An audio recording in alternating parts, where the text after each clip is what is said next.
People share with me all the time. They're like, Mark, I'm just so concerned about risk. I'm like, guys, I removed risk out of my dictionary 15 years ago.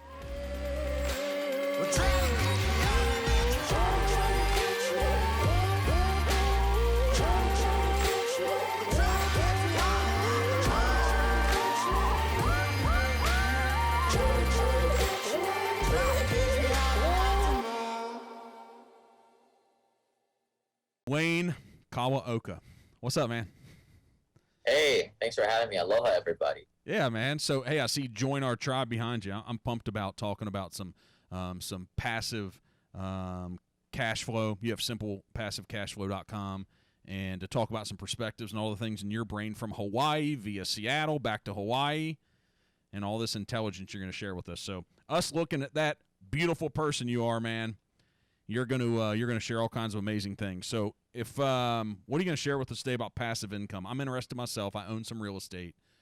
I haven't necessarily done it the passive way, so I'm pumped and energetic about the conversation you're going to share too. So, all things about how people traditionally work with their 401ks, how the wealthy do things through a passive perspective. So, if I say, Lane, share the love with us. What do you have to share with us coming out of COVID in 2021? Just the same old boring investments, investing in stabilized assets with value add and diversifying over multiple projects, multiple asset classes, multiple geographic areas. So what brought in a tax advantage way? So what brought you here? So why, Lane? Why is your mind prepared here? How did you learn the things that you know now that we need to listen to you and gain this? Yeah, I mean, I've been investing since 2009. Up until that point, my story was kind of just the straight and narrow, the linear path, I call it. Right? I was taught to go to school, study hard, be a good little boy, and work at a job for 40, 50 years, buying a house, investing in a 401k stuff. I got off that path in 2009 when I bought my first rental property, got the taste of cash flow, and then I realized, hey, this is my ticket out of my engineering job. I didn't really quite like. What'd your family think about that? You know, they don't know that I'm a real estate syndicator owning over 4,800 rental units. They think I'm a real estate agent, and that's fine with that. So, They're probably a little butthurt that I'm not an engineer anymore, and they don't understand. Did you feel that pressure from either your parents or previous generations to do it this traditional way?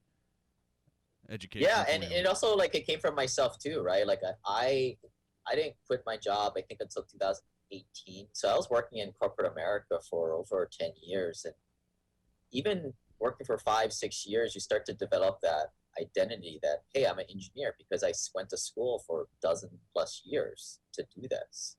And that's where, you kind of derive your value up to a certain point. And to kind of give it away and reboot and become a real estate investor full time, that was a big thing. So what caused this action of buying that first rental property in 2009? Like, what was it? Well, I was an accidental landlord. So I, followed all that financial dogma, buy a house to live in, which I don't necessarily think is the thing to do for entrepreneurs. And granted, most people should buy a house because most people are really horrible with their finances. So it becomes a forced piggy bank. But, I was pretty good with my money, and I had a job where I was traveling all the time for work as a construction supervisor. So I was never home. So I decided to rent this thing out, and that was kind of the start of things. And I realized, wow, if I just buy a few more of these rental properties, I'll be able to replace my salary at some point. So in that process, how much failure was along the way? Did it work really well? Like, were you one of the lucky ones that the first rental you had, whether it was a property you bought, did it go really well? Was there some pain there that maybe a lot of other people quit that you didn't, or it was just smooth for you? It was pretty smooth for me because I didn't take chances, right? Like, we're not flipping houses. We're not wholesaling houses. I was just a buy and hold guy. I was really good at saving my money, able to put away 50, 100 grand a year to buy rental properties. And then I eventually, my big pivot early on was not buying in places like Seattle, California, the high-priced primary markets, but going more to secondary markets where it was remote for me, where I didn't see the properties at all. So I started to buy properties in Birmingham, Atlanta, Indianapolis, and kind of went down that road. Were you in Seattle when you were doing this, buying them in these other remote areas?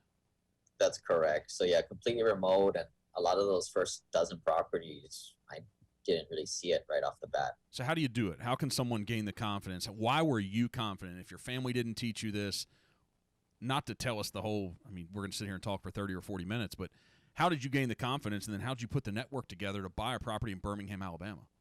Well, I got a running start locally, right? Like I bought my first few properties in Seattle, kind of understood how it works, right? You empower a property manager to do your dirty work for you. You learn what the roles and responsibilities of property manager, how to manage them too. And it's just if once you learn how to do that, it might as well be on the other side of the planet for all you care, right? And then it's just a matter of going off. Like real estate's a referral business, it's a network business. So once you figure out who are the good people to work with, then you just manage the manager at that point, and you find good lenders, good brokers. It's kind of easy, but if you've never done it before, it is very daunting, right? So how do you, I'm sure that we have some time to talk about, so how does someone go from, do they need to go through this entire path that Wayne went through of buying your first rental, buying a few more? What happens if they don't have $50,000 to $100,000? Because I came from a normal upbringing. No one taught me how to save $50,000 or $100,000. Yeah. Well, I mean, if somebody doesn't have $20,000 for a down payment, I'm sorry, I'm not the guy to help you guys out. I mean, there's hundreds of other gurus out there that'll teach this stuff to you, no money down. But I was a high paid professional. I was frugal with my money, and there's a lot of people out there that's like that. There's a lot of successful entrepreneurs that have money to kick butt in other avenues, but they want to parlay their money in a more passive investment where it's stable, boring income. So what do you think so if someone's like, okay, I'm going to check out Wayne's website after this, and I'm going to see who he is and what he's done, what's the ideal situation? If someone comes to you with X amount of dollars, your ideal client that you can help, X amount of dollars, and what type of portfolio or property do you help them transition into? What's that look like? I mean, as long as you're able to save 20, 30 grand a year, right? And you have some liquidity and you're not in huge credit card debt, we can help. But primarily, we put together apartment syndications and invest people's money on their behalf in our kind of single asset LLC deals. We'll pick up an apartment, 100 to 300 units, that stabilize, put a little value add, put a little lipstick on the pig, bump the rents up. And that's one venture amongst dozens and dozens of them. So when you said you're managing, what are you managing? 4,000 or 4,800 units you own through? That's correct. That's correct. Mostly in like the flyover states, Phoenix, Texas, Alabama, places like that. So how does somebody get involved with that? I mean, what's that look like? I mean, that's what you're running, right? This fund, you're growing the funds to buy more units. What's that look like for someone to get involved in that? And maybe I kind of stumbled upon this around 2015 when I'd grown my portfolio up to a certain point where I had 11 rental properties, got my net worth over $500,000. And I think that's a pivot point for a lot of people. Once you get your net worth off the ground, and that first $250,000 is the hardest money to make, as you well know. Yep. Right? But once you get up here to that stage, now you're kind of playing around in a different arena with more accredited investors. The game kind of changes to more of this passive high net worth crowd. And that was what I kind of fell into. As I had my 11 rentals, I thought I was super smart. But then I started to play around in the circles of other high net worth working professionals around me. So other doctors, lawyers, engineers that were much further along the path. And what they were doing is they weren't owning rental properties. Really, I don't know why a high net worth person would want to own rental properties because of the high liability, the debt in your name, and the fact that you have to manage this stuff. Now, someone like yourself can do it, right? But most people out there, they're just mom and pop unsophisticated investors. At some point, it's better to diversify into many, many different projects. But the key is you're not going to the institutional operators or Wall Street operators, right? Because that's the whole problem with the 401k, right? You're getting kind of feed to death and bad splits, bad carried interest terms. And I mean, that's why you kind of invest directly with the sponsors. So that's it. So when you say, hey, it's not the traditional, huge cap firms, all this stuff. So why, through your funds and what you're doing, why you specifically, without getting into multiple hours of details, why you versus 401ks? Like, what's the return look like? What's the compounding effect? Why? Yeah, well, per SEC, I can't really talk about that stuff on open channels. But what I would suggest in finding, there are a lot of operators out there that I call the middle market. People with good long track records that have performed very well, that have, doubled people's money in anywhere from 3 to 7 years in that window, Mhm. provided good stable cash flow, and they're stronger returns. That's what you'll find on the institutional stage, where typically you'd be looking to double your money in 10 years on the institutional side. Still a lot better than what you find in mainstream investing, 401k type of stuff, right? Yep, 100%. So what about, this piece about when you say accredited investor, right? I know what, but what is that for people who don't know? So to be an Yeah, accredited, so there's no test for this. It's kind of like you're pregnant or not. Mhm. So basically, the SEC, Securities and Exchange Commission, has these rules out there to supposedly protect people who are lower net worth or non-accredited investors that are not in a position to have their money taken from them in a bad investment.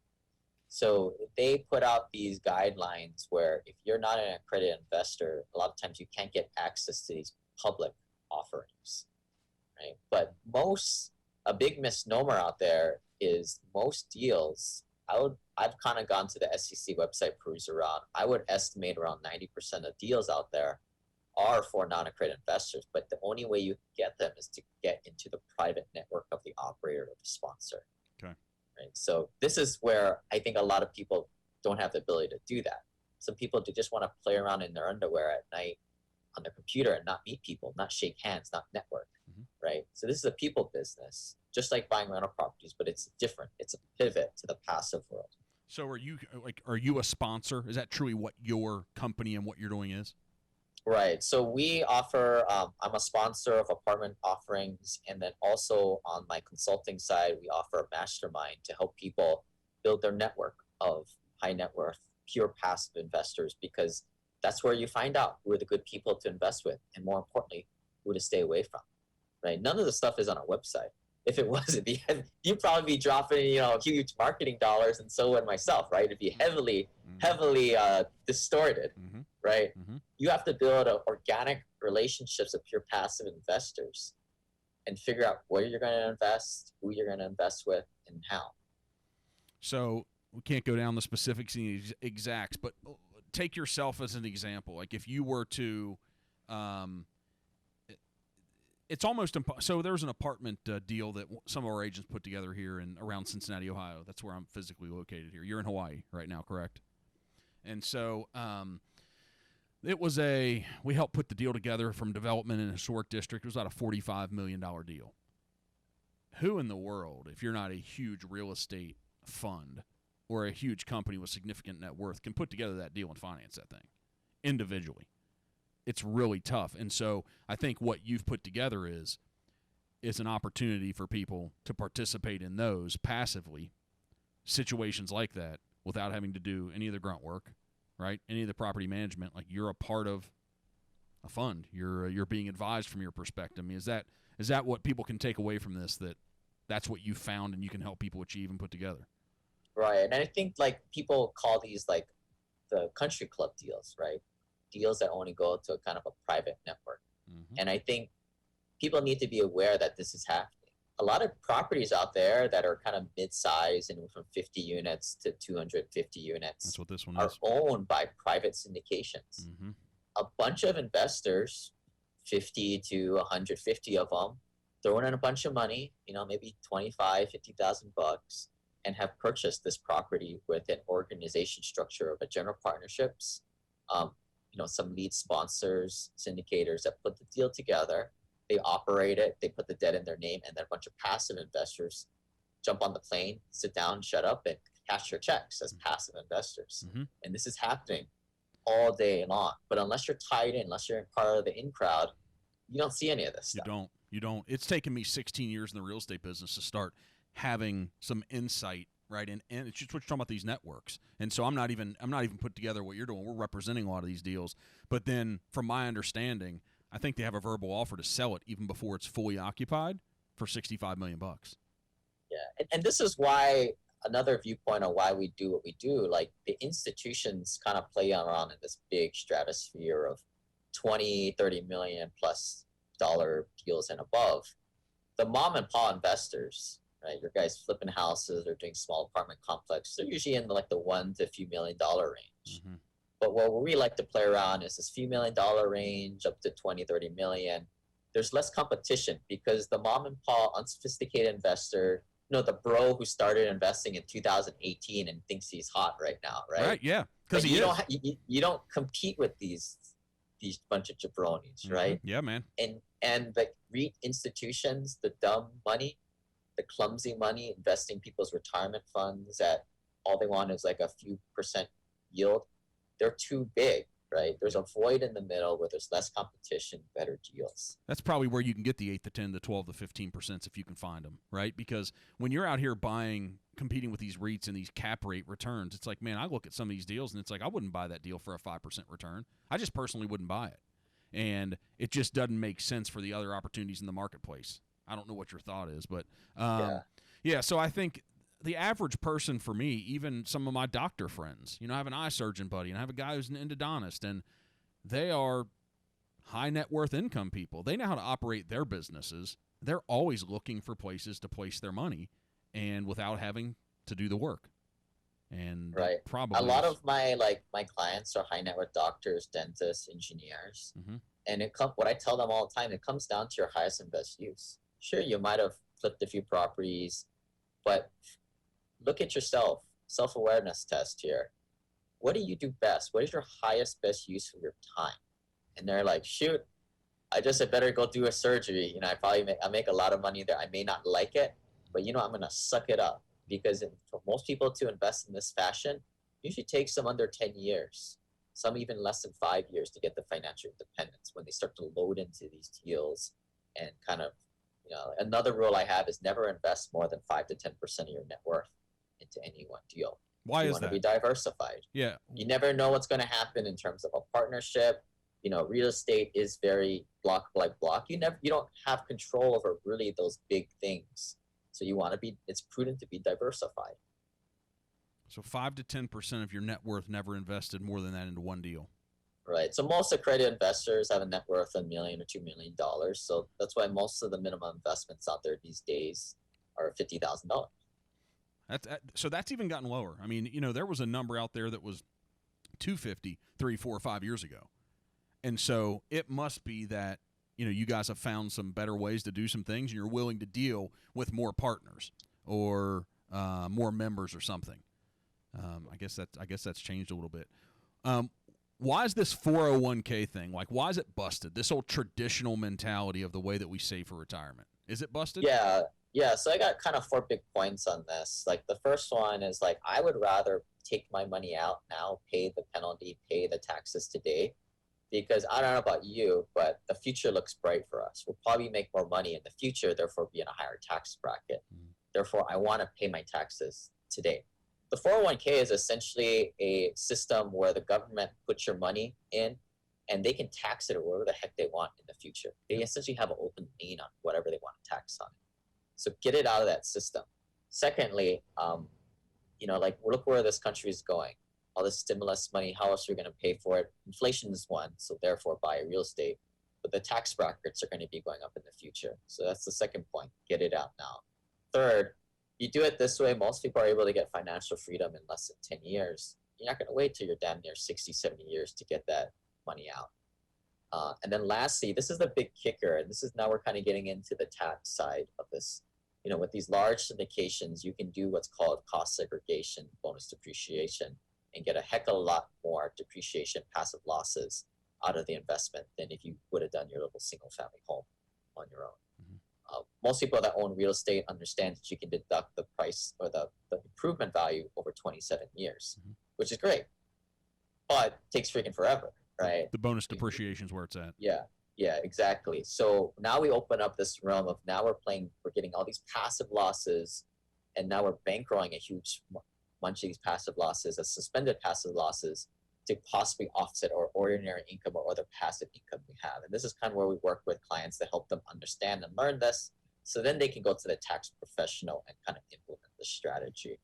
But you don't get the passive activity losses. You don't get the levers to play if you're screwing around in a tax sheltered account. And I think that negates that whole, most people say, well, my 401k is tax sheltered, right? My Roth is sheltered. But when you're investing in real estate, the damn thing should be sheltered anyway because the losses offset the gains anyway. So that negates that point. But the big difference is now we're armed with these levers and pulleys to pay tax, to play games on how much taxes we're paying today and our overall tax return today. Do you think that sounds too complicated for a lot of people? Probably does, but you know what? Freaking learn it, guys. Taxes are your number one expense in life.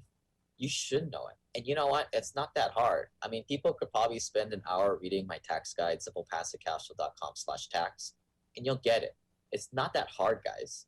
It's really not that hard. So if it seems, so is it essential that you go find a really good tax accountant, an advisor? That seems like a really important piece here.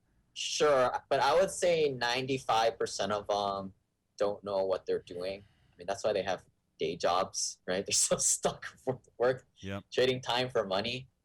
And even the good ones, they're going to sandbag you if you don't know what you're doing, right? Because what you're asking them to do is typically not the easy way and potentially not the conservative way for them to run their business.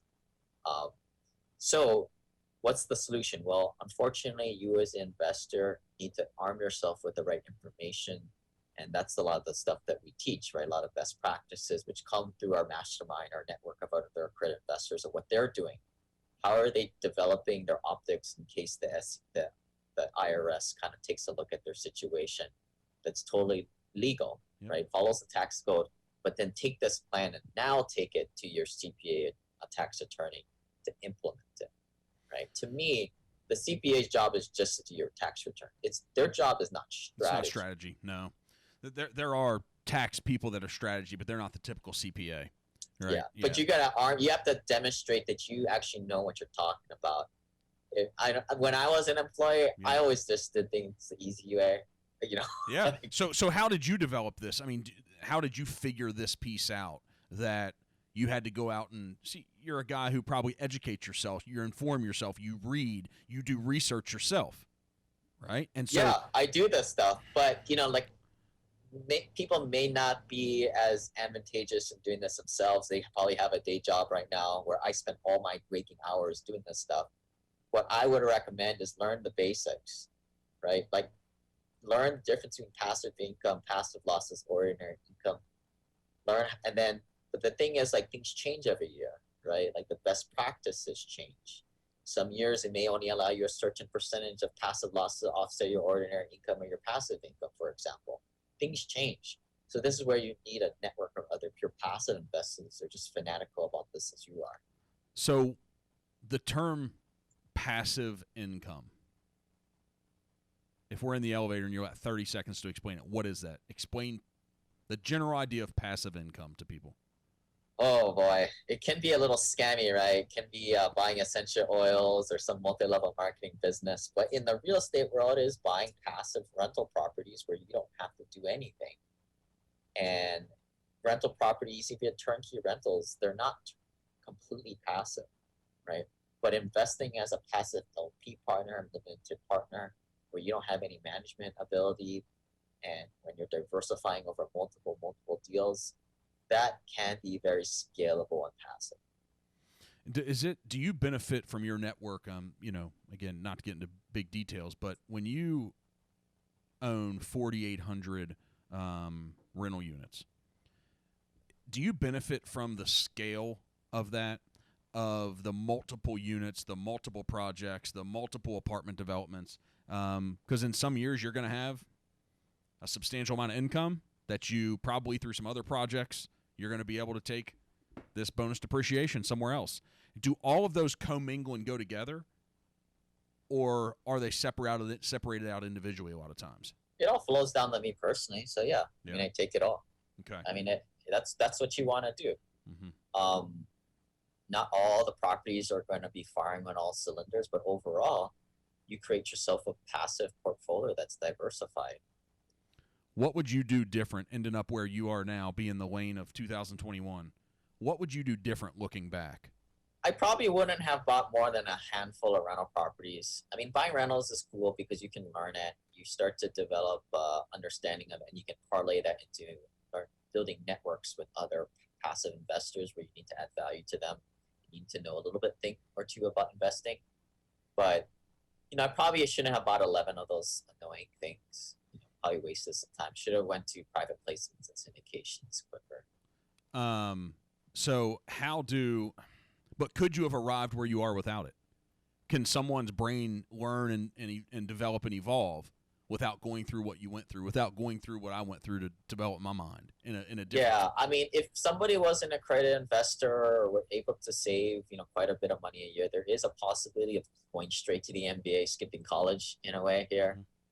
It is very possible. The problem here is like anybody can put together a syndication. Any jabroni can do it. Just make a podcast, make a fake book, get a nice PDF deck, and you're off and rolling. And for a new passive investor trying to figure out where you're going to put 50 grand, it is very daunting because you cannot tell the difference between an institution that has been doing this for decades, a good operator that is legit, and a complete newbie. It is very difficult, right? So how do we help them? Like, so when they look at your systems and what you've built versus others, what is your advice on how you can differentiate between who's legit and who's not, and who's the jabroni and who isn't?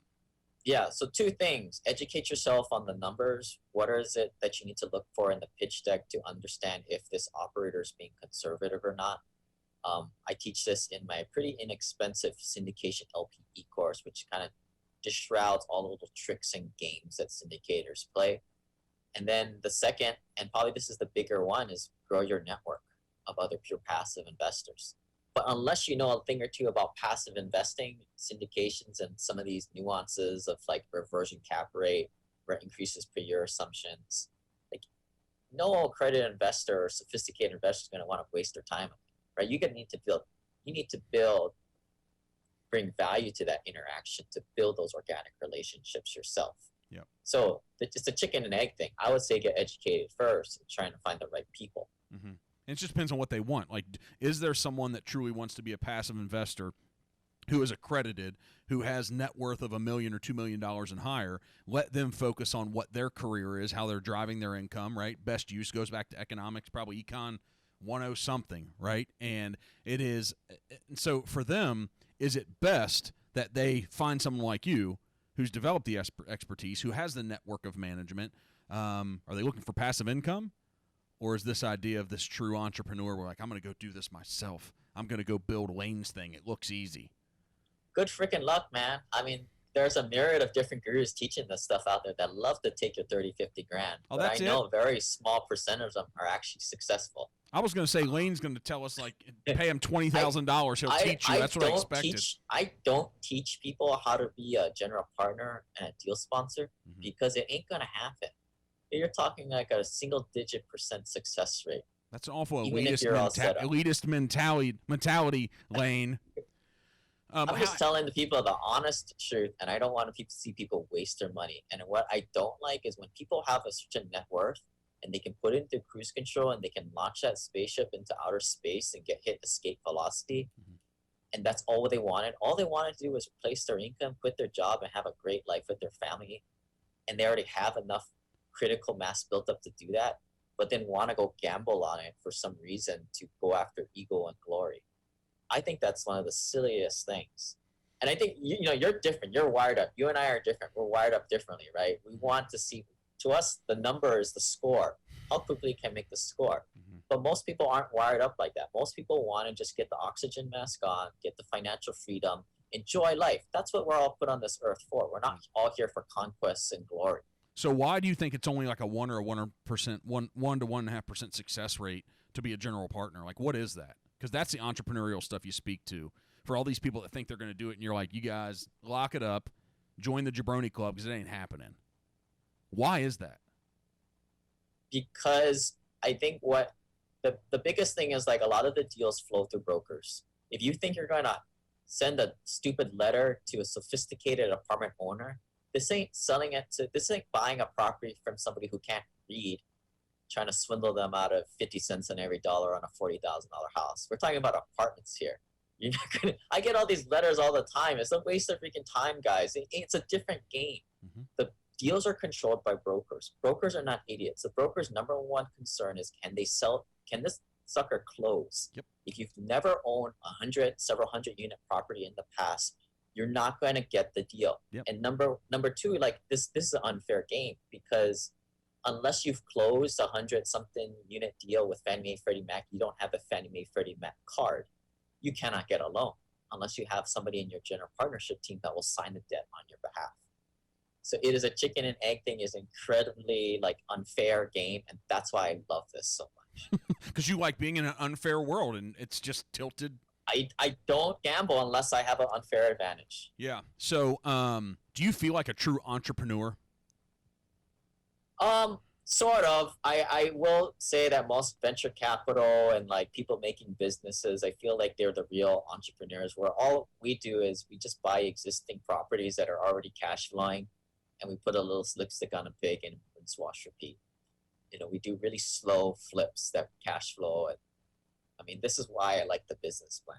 It's kind of, it's easy. It's executable. It speaks to your engineering mind, I'm assuming. I'm more of an optimizer than an entrepreneur, right? Like in the world of business, I'm the kind of guy who have take over a franchise that already has systems in place, optimize it, and sell it. You're not going to roll the dice, can play in their, like, to me, people share with me all the time. They're like, Mark, I'm just so concerned about risk. I'm like, guys, I removed risk out of my dictionary 15 years ago, because every day that I wake up, my world, running this organization with hundreds of people, all the investments I have, it's risk all day long if you want to talk about it. Every day. And guys like you are really, really good at removing the risk and probably removing the percentage of the downside in deals. I mean, I can imagine sitting in a room with you. I'd wear you out and you'd wear me out. Yeah, I mean, I consider myself like a fake entrepreneur, right? Like you said in the beginning, when I was getting started, was there any, things that sent me back? Not really. I mean, I just bought properties at cash flow. Ain't not much to it. I'm nothing but a peanut, right? But you had a long-term view. Right. I kind of knew that it was going to take a while to get up to this point, and for me, it's not a get-rich-quick thing, but a get-rich-surely thing. But for accredited investors out there, all it is matter of prudently transferring your money out of the retail garbage that's in the 401k and mutual funds and getting it more directly with the sponsor into good deals, and hedging yourself by picking the wrong operator, by just diversifying over multiple people until you start to build your relationships. So as we wrap this up, so why Lane? Let's say I'm a guy sitting here with $20 million. This isn't like being, but like, why you? Why are you the guy? Why are you the operator for me to have faith in that you're the place to place my money? Well, at the end of the day, it's track record, right? I mean, we've done it before, and I guess ultimately you're trying to fill a roster of other lanes, right? So start interviewing and start putting your test investments in. But like I said, first start off with getting educated, learning, like taking a lot of these pitches and learning and how they work, so you can see the nuances between them, and then parlay that into building a network of other pure passive investors. And so what have you built for them to have you have some resources that if this is triggering some people, like, okay, let me dig into this a little bit. What are the resources and where can they find them for the things that you've built, what you know, to help educate their minds a little bit? Yeah, so the free syndication LP guide is at simplepassivecashflow.com/syndication. But if you want all the good videos and the quick and dirty way of going about this to vet deals, that's the syndication LP e-course. That's also on the website. If you want to kind of hear about my story and my journey from single family homes to more of a credit investor, check out my podcast at Simple Passive Cash Flow. Okay, one final question here.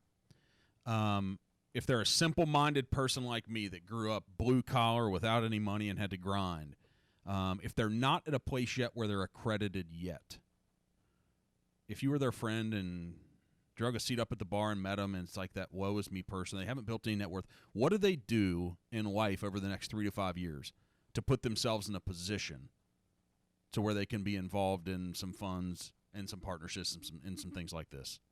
I'll be honest, I'm not the person to ask this, right? Because I got lucky. I happened to blindly follow my linear path of getting a good college degree and going to work.